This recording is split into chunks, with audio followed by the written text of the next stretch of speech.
Kenapa Rengoku Kyojuro harus mati? Sebelum lanjut ke pembahasannya kita intro dulu. Kamado Tanjiro da!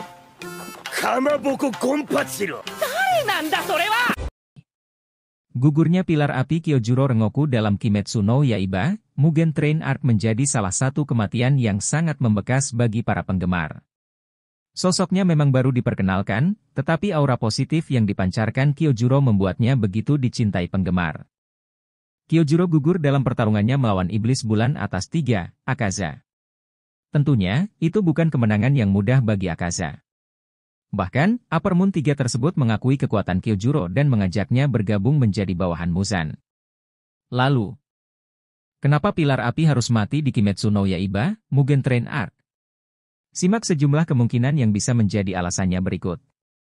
1. Pilar tetaplah manusia biasa.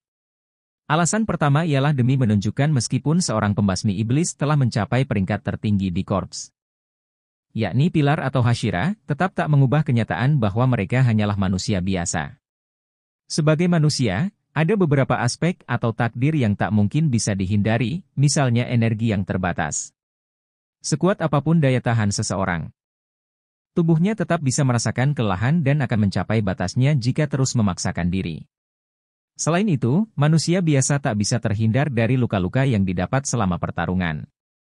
Meski beberapa di antaranya mungkin punya toleransi rasa sakit yang berbeda, efek luka tersebut tetap akan memberi dampak secara perlahan. Satu lagi perbedaan mendasar antara manusia dengan iblis, yaitu fakta bahwa iblis adalah makhluk abadi. 2. Iblis bulan atau 12 Kisuki berada di level yang berbeda. Selanjutnya, lewat gugurnya pilar api Kyojuro Rengoku, ada pesan tersirat yang menginformasikan bahwa Akaza dan iblis bulan lainnya berada di level yang berbeda. 12 Kisuki adalah jajaran iblis-iblis terkuat yang bekerja langsung di bawah komando Muzan Kibutsuji. Disebutkan pula, semua iblis bulan menerima darah Muzan dalam porsi yang lebih banyak. Inilah mengapa para iblis bulan memiliki teknik darah iblis. Apalagi, Akaza yang harus dihadapi Kyojuro adalah bagian dari iblis bulan atas yang saat itu menempati peringkat ketiga. 3. Memicu perkembangan Tanjiro Kamado. Tanjiro Kamado menjadi salah satu saksi pertarungan sengit antara Kyojuro Rengoku melawan Akaza.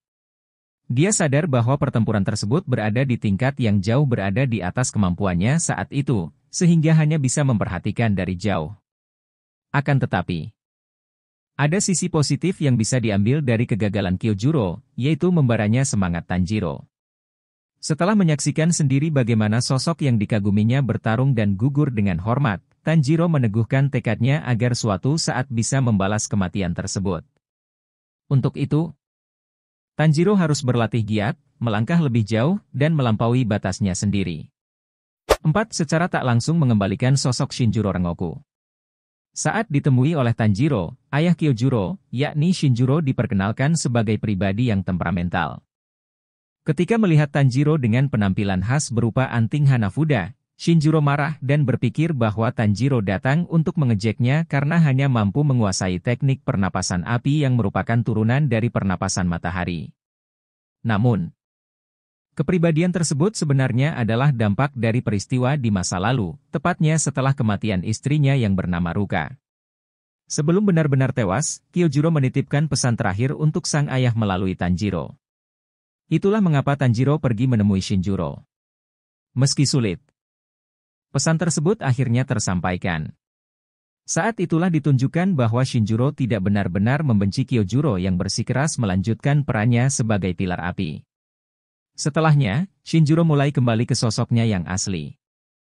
Dia juga bersumpah untuk mengikuti jejak mendiang anaknya dan mendukung korps pembasmi iblis sepenuhnya. 5. Mempersiapkan puncak yang mengesankan. Pihak yang berduka setelah kematian Kyojuro sang pilar api bukanlah Tanjiro, Nezuko, Zenitsu, Inosuke, serta keluarga Rengoku saja, melainkan seluruh orang yang terlibat dengan korps pembasmi iblis. Dengan begitu, bisa dipastikan bahwa ada banyak pihak yang menaruh dendam kepada Muzan dan seluruh bawahannya.